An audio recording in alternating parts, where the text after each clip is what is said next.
Hello সবাইকে। Mushroom খুবই পুষ্টিকর একটা খাবার, তাই আজ আমি তৈরি করব মাশরুম ভর্তা। যদিও আমি এখানে মাশরুমের নিচের অংশটুকু নিয়েছি। আমি এগুলো ছোট টুকরো করে কেটে নিব। এরপর এখানে প্রয়োজন মতো আমি পেঁয়াজ এবং রসুন কেটে দিব, আমার যতটুকু দরকার। এই যে আমার পেঁয়াজ রসুন কাটা শেষ। এরপর আমি কড়াইতে কিছুটা সাদা তেল দিয়ে নিব। আপনারা এখানে সরিষার তেল যোগ করতে পারেন।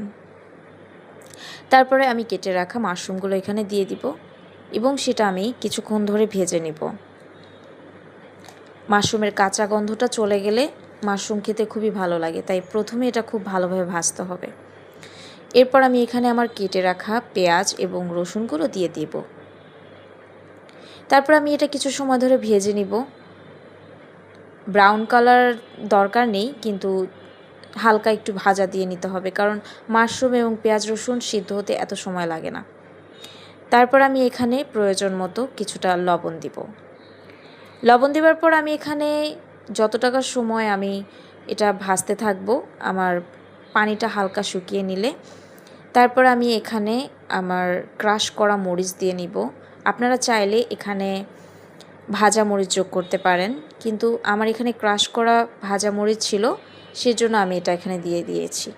তাতে করে আমার বাড়তে এটা সুবিধা হবে। তারপর আমি এটা কিছুক্ষণ ধরে ভেজে নিব। যদি এটা ভাজাভাজির কাজ, আমাকে তো এটা ভাজতেই হবে, তাই বারবার বলছি ভেজে নিব। তারপর আমার এটা ভাজা হয়ে গেলে আমি এটা নামিয়ে নিব। আমি এটা আসলে শিলপাটায় বাটবো, কারণ আমার কাছে মনে হয় ভর্তাটা শিলপাটায় বেশি মজা লাগে। তো আমি এখন এটা হয়ে গেছে, আমি নামিয়ে নিব। শিলপাটা দিয়ে ভর্তার মজাটাই হচ্ছে আলাদা। আপনারা চাইলে এটা গ্রাইন্ডারে করতে পারেন বা বলতে গেলে ব্লেন্ড করে নিতে পারেন, কিন্তু আমার কাছে শিলপাটাতেই ভালো লাগে, তাই আমি শিলপাটাতে ভর্তা করে নিব। আমার শিলপাটাটা অনেক ছোট, বাটতে একটু অসুবিধা হয়, কিন্তু ছোট জিনিস কেন জানি অনেক ভালো লাগে।